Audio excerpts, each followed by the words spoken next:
Life India TV news. Bhiwandi तालुक्यातील कशेळी गावामध्ये ग्रामपंचायत कशेळी व स्वराज्य युवा प्रतिष्ठान यांच्या संयुक्त विद्यमानं शिवसेना जिल्हाप्रमुख तथा भिवंडी महानगरपालिकेचे माजी नगरसेवक डॉक्टर श्री देवानंद थडे यांच्या वाढदिवसानिमित्त जिल्हा परिषद शाळेतील विद्यार्थ्यांना शैक्षणिक साहित्याचे वाटप करण्यात आले. या उपक्रमांतर्गत विद्यार्थ्यांना वह्या, शालेय बॅग आणि खाऊचे वितरण करण्यात आले. या उपक्रमामुळे विद्यार्थ्यांमध्ये उत्साहाचे व आनंदाचे वातावरण पाहायला मिळाले. डॉक्टर देवानंद थडे यांच्या वाढदिवसानिमित्त आठवडाभर विविध सामाजिक उपक्रमांचे आयोजन करण्यात आले असून समाजहिताचा संदेश देणारे अनेक उपक्रम राबवण्यात येत आहेत. यामध्ये विद्यार्थ्यांना शैक्षणिक साहित्याचे वाटप, नागरिकांना छत्री वाटप, गरजू नागरिकांना आर्थिक सहकार्य, गोरगरिबांसाठी स्नेहभोजन तसेच स्मित वृद्धाश्रमातील आजी आजोबांसाठी स्नेहभोजनाचे आयोजन करण्यात आले. विशेष म्हणजे डॉक्टर देवानंद थडे यांच्या माध्यमातून वर्षभर विविध सामाजिक, शैक्षणिक आणि जनकल्याणकारी उपक्रम सातत्याने राबवले जात असल्याने नागरिकांमध्ये त्यांच्याबद्दल आदराची भावना व्यक्त होत आहे. तसेच या कार्यक्रमास ग्रामपंचायत कशेळीच्या विद्यमान सरपंच सौ वैशाली देवानंद थडे, ग्रामपंचायतीचे सर्व सदस्य, स्वराज्य युवा प्रतिष्ठानचे पदाधिकारी, गावातील मान्यवर व ग्रामस्थ मोठ्या संख्येने उपस्थित होते. उपस्थितांनी डॉक्टर देवानंद थडे यांना वाढदिवसाच्या शुभेच्छा देत त्यांच्या उल्लेखनीय सामाजिक कार्याचे मनापासून कौतुक केले. की हायवेदेवा गावातली जी मंडळी असतात, आमच्या आत्मावंत काय किंवा दिव्यातील जी लोक असतील किंवा काल्हेरची लोक जी भेटतात की कशेळी गाव हे खूप चांगलं आहे असं वर्णन येते ना, त्याच्यात आपण जिंकलोय मनाने की खरोखर आपल्या गावाची वाहवा करतात. कारण दुसऱ्या गावांमध्ये वाहवा होत नाही, कोणाचं म्हणतो वादविवाद चालू असतो. आणि आपलं गाव ज्या पद्धतीत चालतं, कारण बाकी गावामध्ये 24 तास राजकारण चालतं, पण आपल्या गावामध्ये मला वाटतं 5 वर्षामध्ये थोडेसे ते पावसाळ्याचे बेडूक बाहेर येतात, ते यायला पण पाहिजे, त्याच्याशी मजा पण नाही. पण बाकी गावामध्ये जी शांती समाधान आहे, आज नारकोली पोलीस स्टेशन असेल, डीसीपी असेल, एसीपी असेल, हे सांगतात की कशी कुठलीही केस येत नाही. तर हा आपल्या गावाचा नाव आहे. तो पुढे जाऊन उत्तरोत्तर जाऊन जी नवीन पिढी आता येईल त्या लोकांनी तसंच चालू ठेवलं पाहिजे. आणि आजच्या दिवशी प्रामुख्याने सांगतो की सलमान खानचे वडील, त्याला एका मुलाखतीमध्ये प्रश्न विचारलेला होता की खरी श्रीमंती काय असते. तर खरी श्रीमंती ही असते की जुनी काम करणारे लोक तुमच्या घरात असायला पाहिजे आणि तुमच्या घराबाहेर चपला जास्त असायला पाहिजे, तो खरा श्रीमंत. तर आता येताना बघितलं तुम्ही सगळ्यांनी चपला एवढ्या बाहेर काढल्यात, तर आपण सगळेच श्रीमंत आहोत. आणि ही मनाची श्रीमंती माणसाच्या मध्ये पाहिजे. आणि आजच्या दिवशी आपल्या गावातील सगळे तरुण वर्ग, आता ही सगळी नामदेव पाटील झाला, किशोरदा झाला, आमचे जगन्नाथ काका तरे झाले बसल्यात समोर, ते चिंध्यादादा झाला आमचा, ही लोक 20-25 वर्षांपासून आमच्या बरोबर आहेत माझ्या. आणि माझ्या डोक्यावरती आशीर्वाद, मला वाटत नाही की त्यांचा आशीर्वाद पुढे फुकट गेला. त्यांच्या आशीर्वादाने आम्ही पुढे झालो, कुठं कमी नाही. आणि अशी लोक बरोबर आहेत सगळी, वर्षानुवर्ष. आपण प्रत्येक वर्षी बघतो हा इकडे दिसला की दुसऱ्या दिवशी तो तिकडे दिसतो, पण हा आपल्याकडे कधीच अशा गोष्टी झाल्या नाही. त्यामुळं ज्येष्ठ लोकांचंही तेवढंच आशीर्वाद आहे आणि माझ्याबरोबर असलेल्या सहकाऱ्यांचंही मला तेवढंच आशीर्वाद आहे. कारण आजच्या दिवसामध्ये माझ्या गाडीवर असलेले आमचे बॉडीगार्ड लोकही बोलतात पोलीस की साहेब इथं खासदाराचाही वाढदिवस होतो, आमदाराचा पण होतो, पण ह्यांचे एकही फोटो कोणी लावत नाही आणि तुमचे फोटो वाड्यापासून कल्याणपर्यंत गेला. तर हे लोकांचं प्रेम आहे. आणि मला असं वाटतं तुम्ही जे भाषणात बोलता तुम्ही आमदार खासदार व्हा, आमदार खासदार एक प्रोसिजर आहे. आजही कुठल्या आमदाराला खुर्ची आम्हाला पहिला असते, त्याला नंतर असते, कारण आम्ही त्याला बनवतो तेव्हा बनवणारे मोठे असतात.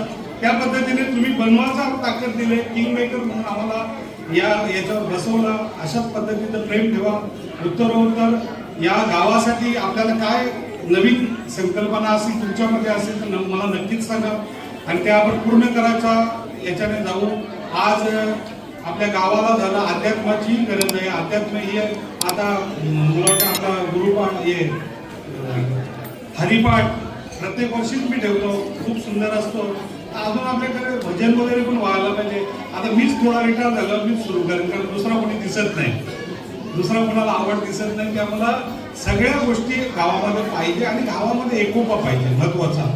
जातीभेद आणि ह्या गोष्टी ज्या लोकांना गावामध्ये भांडण घडवायचे अशी तुम्ही जातीभेद करतात. तर मला माझी पूर्वीपासून इच्छा आहे की सगळ्यांनी आपल्या प्रामुख्याने 2 समाज आहेत, आगरी कोळी. नेहमीप्रमाणे आपण सगळ्यांनी एकत्र यायला पाहिजे आणि ती सुरुवात झालेली आहे. मला असं वाटत नाही की ह्या 10-12 वर्षाच्या कालावधीत असा जातीवरनं कुठली भांडण नाही झाली. ते महत्वाचं आहे आपल्याला. तर सगळी मुलं आपलीच आहेत, आपण एकत्रच आहोत सगळे आणि पुढेही जाऊन या कशेळी गावामध्ये ह्या गोष्टीमध्ये कधी वाद होता कामा नये अशी माझी स्वतःची इच्छा असेल. आजच्या दिवशी ग्रामपंचायतने हा कार्यक्रम आयोजित केला, त्यांचे आभार मानतो आणि ग्रामपंचायतीचं वर माझं लक्ष असतं आणि त्यांचंही काम व्यवस्थित चालू आहे. येत्या काळात ही नवीन इमारत सुरू होते, त्याच्यामध्ये ही हॉल आहे. पण ज्या पद्धतीने कुठल्या हॉलमध्ये जी फीज घेतात की त्या पद्धतीचं नाही, तर तुम्हाला परवडेल तेवढीच आम्ही फी द्या तिथे, फक्त मेंटेनन्स कुठले पैसे द्या, बाकी ग्रामपंचायतला त्याच्यात कमवायचं नाही. अशा पद्धतीने पुढच्या वर्षी आपल्या हॉलचं ओपनिंग आहे. लग्नाचा हॉल आहे, छोट्या खाणीचा आहे. मला वाटते या हॉल एवढाच होईल आपला हॉल, पण मला वाटते लोकांसाठी एक सेवा होऊन जाईल तिथे वाढदिवस वगैरे. कारण आपल्या ग्रामपंचायततर्फे झालेली गोष्ट जी आहे की पैसे आपल्याला तेवढे द्यायची गरज नाही.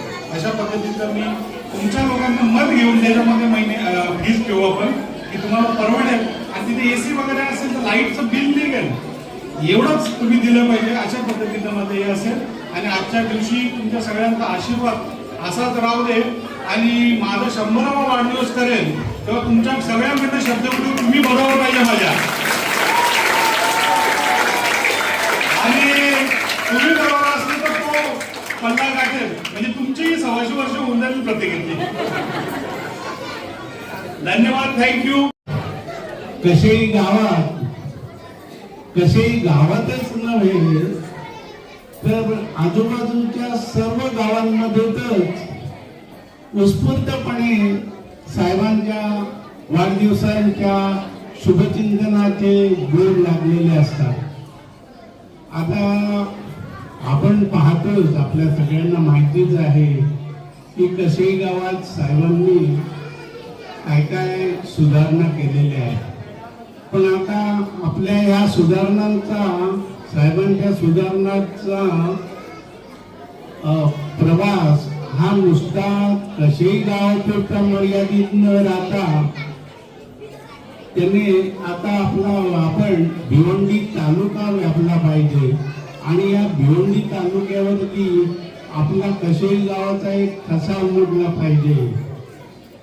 मी एवढंच बोलतो आणि साहेबांचं अभिष्ट चिंतन करतो वाढदिवसानिमित्त. आणि भविष्यात आपल्या एक आता आपण साहेबांना भिवंडी तालुका, भिवंडी जिल्हा आपला ठाणे जिल्हा प्रमुख म्हणून पाहतो. येणाऱ्या इलेक्शन मध्ये आपण साहेबांना भिवंडी तालुक्याचे आमदार म्हणून एक शुभेच्छा देऊया. भावी आमदार म्हणून आपण साहेबांचं एक मनापासून चिंतन करूया. आजच्या वाढदिवसानिमित्त पुन्हा एकदा साहेबांना हार्दिक शुभेच्छा. मला आनंदच वाटत असते कधी माझ्या हातात माईक येतो. साहेब तर मला नेहमी बोलत असतात तू भिवू नकोस, मी तुझ्या पाठीशी आहे. प्रथम मी साहेबांना भरभरून शुभेच्छा देईन वाढदिवसाच्या. आरोग्य धनसंपदा लाभो. साहेबांनी या वर्षी तर एवढा असा जेव्हा धमाला केला ना का प्रत्येक जे कॅन्सरग्रस्त माणसं साहेबांच्या घरी किंवा साहेबांपर्यंत निरोप पोहोचल्यापर्यंत लगेच साहेबांनी त्यांना बोलवलं, लगेच चेक दिले. 1 लाख, 1.5 लाख, 2 लाख. म्हणजे साहेब पुढे थांबत नाही कधी.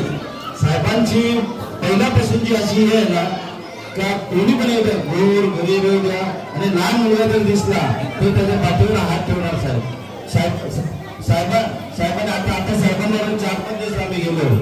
दप्तर कुठे वया वाटप, खाऊ वाटप, कुणाला जेवण, स्वतःच्या हाताने जेवण वगैरे. जो आत्मा असतो ना, तो आत्मा शांत जो करतो ना, ती खरी माणसाची आहे माणसाची. आणि साहेबांचे बरेच असे आहेत का ते सांगायला गेलं तर 2-4 दिवस जाते तरी सांगणार नाही. साहेबांनी आता बघा गेल्या वर्षी साहेबांनी बरेच काय दिलं लोकांना, आणि आता साहेबांचं आपला सांगायची गोष्ट म्हणजे माझ्या जीवनातील गोष्ट असेल का अस्मरणीय आहे. ग्रामपंचायत मध्ये मी एकदा होतो, पाटील साहेबांकडे गेलो. ग्रामपंचायत मध्ये कमिटी पण होती, फक्त टॅक्स पावती चेंज करायची होती. साहेब होते गोव्याला, होते. साहेबांचा फोन लागत नव्हता. साहेबांनी 5-5:30 वाजल्यानंतर बघितलं का माझा फोन येऊन गेलाय. साहेबांनी फोन केलं निलेशने फोन केलं ग्रामपंचायत मध्ये, तर ते ऑफिस बंद झाले ना, तरी ते पाटीलकडे, नामदेव पाटीलकडे टॅक्स पावती पोहोचवा. अच्छा, म्हणजे साहेबांचं काम असं आहे ना का फोन एक कॉल आणि मॅटर सॉल्व. बऱ्याचशा गोष्टी आहेत साहेबांनी आता बघा हे आता प्रत्येकाच्या हृदयावर राज्य करत आहेत साहेब. हृदयातून आता बरेच 5 वर्षानंतर बरेचसे लोक काय करतात, इलेक्शन आलं का साहेबांचं नाव पुसायला बघतात. अरे साहेबांनी हृदयावर राज्य केलेलं आहे लोकांच्या, तर साहेबांचं नाव हृदयातून नाव निघणार नाही. तुम्ही कितीही पुसण्याचा प्रयत्न केलं, जसं एखाद्या माणसाचं बॅनरवर फोटो काढायचा प्रयत्न केला, अरे त्या माणसाने साहेबांच्या हृदयावर राज्य केले, कारण साहेबांच्या हृदयात बसलेला आहे, तर तुम्ही बॅनरवर फोटो काढून काय होणार आहे. एवढे बोलून मला 2 शब्द संपवतो. जय हिंद, जय महाराष्ट्र. प्रार्थना करते त्यांना उदंड आयुष्य देव, देवानी देवो, खूप यश कीर्ती देव, कारण ते माझ्यासाठी ते माझे देव आहे. कारण आज मी माझे कसा प्रसंग आला आणि मी माझ्या मुलांसाठी जगत होती, आणि मी माझ्या मुलांचा चांगला विचार केला की त्यांचं काहीतरी मी भविष्य करेन, आणि ते भविष्य आज साहेबांमुळे झालेलं आहे. तो आज त्याच्या पायावर तो उभा आहे. याचं मला साहेबांना खूप धन्यवाद द्यायचे आहे, आणि त्यांची विशेष वैशाली देवानंद खेले तिचे पण खूप आभार आहे. तिचे पण मी खूप आभार मानते. असंच त्यांनी त्यांचं कार्य पुढे राहू दे गावासाठी, आणि त्यांची कीर्ती अख्ख्या देशात पसरू दे. एवढं बोलते मी, आणि त्यांना पुन्हा एकदा वाढदिवसाच्या शुभेच्छा देते.